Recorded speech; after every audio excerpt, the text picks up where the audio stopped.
बेहोश होने के बाद मुझे कुछ याद नहीं। जब आँख खुली तो मैं एडी सेंटर में थी। नर्स ने मुझे बताया कि मुझे वहाँ एक लड़का छोड़ गया था जिसका नाम अली रज़ा था। मैं सोच भी नहीं सकती थी कि इस दुनिया में ऐसे बच्चे भी हैं जो जो दूसरों का इतना ख्याल करते हैं। मैंने अल्लाह से उस बच्चे के लिए बहुत दुआएं की। मुझे वो लड़का अक्सर मिलने आता था। मेरी तबीयत दिन ब दिन ठीक होने लगी थी। एक दिन जब अली रज़ा मुझसे मिलने आया तो उसने मेरे घर वालों के बारे में पूछा और मेरे सारे जख्म ताज़ा कर दिए उसने।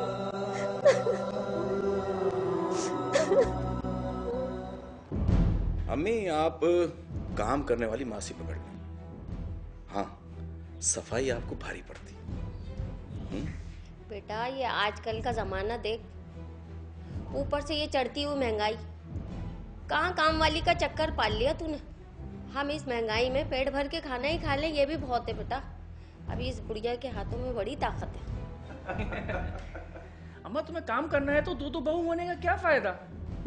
ठीक कहा। क्या खाक से ही कहा। हमें क्या काम वाली समझ के शादी करके लाए हो?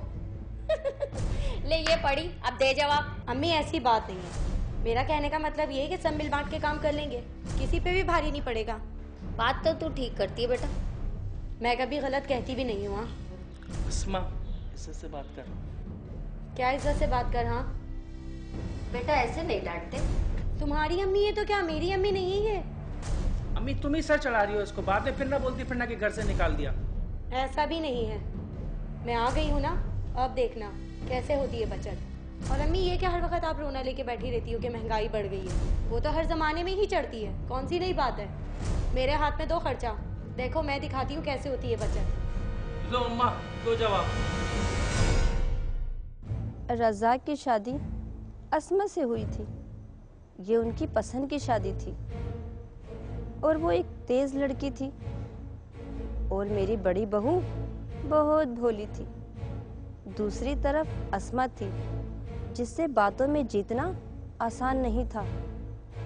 रज़ाक भी उसके सामने इतना नहीं बोलता था।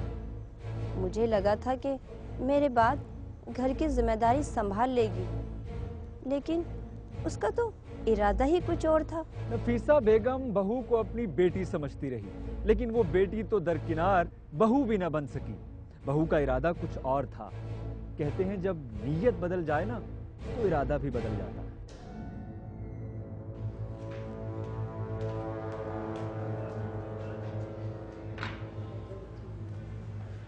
तूने ही कहा था कि अपनी माँ के खिलाफ कुछ नहीं सुनता। मैं भी तो अस्मा हूँ, ऐसी पिन तोड़ती हूँ। इन लोगों को कुछ समझ में ही नहीं आता। समीना ठीक चल रही तेरे साथ? वो तो अल्लाह मियाँ की गाय है, जैसा कहो मान लेती है। अच्छा ये बता, तूने मोहल्ले में नजर घुमाई? अभी कहाँ, अभी तो जान पहचान बनाने में लगी हुई हूँ। बहुत खाली दिन जा रहे हैं, कुछ कर जल्दी। अम्मा, तुझे भी सुकून नहीं है। मुझे यहाँ आए हुए जुम्मा 4 दिन हुए हैं और तुझे अपने मतलब की बातें लगी हुई है। ज्यादा गर्म ना हो। तेरी सास चल रही तेरे साथ? वो तो अंधी हुई है मेरे पीछे, सबके बीच में मेरी बात को ऊपर रखती है।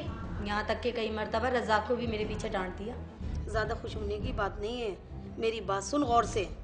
इस नफीसा को बाहर निकलवाने की कर या अलग होने की बात कर रज़ाक से। जब तक इस घर में नफीसा है ये तेरे हाथ में पैसा नहीं देगा। अम्मा, तूने क्या मुझे सर्कस का जोकर समझा हुआ है? क्यों? मैं पहले ही इन सबको अपनी बोतल में उतार चुकी हूँ और पूरे घर का हिसाब किताब अपने हाथ में ले चुकी हूँ। शाबाश मेरी बच्ची, तू बिल्कुल ठीक जा रही है। लेकिन मेरी बात सुन, ये जब तक घर में है रोती रहेगी जिंदगी भर। इसकी माँ सामने रहेगी, तेरा वफादार कभी नहीं बनेगा। आजमा ले मेरी बात को। और सुन, ये ले, खुद पहुंचे हुए काला इल्म करने वाले बाबा हैं।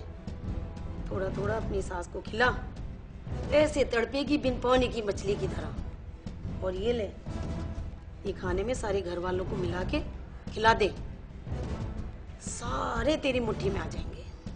अम्मा, तू आराम रख। 2 दिन में कोई दिल्ली तो बन नहीं जाती है। तू सबर की कुर्सी पकड़ के बैठ और देख मेरा तमाशा।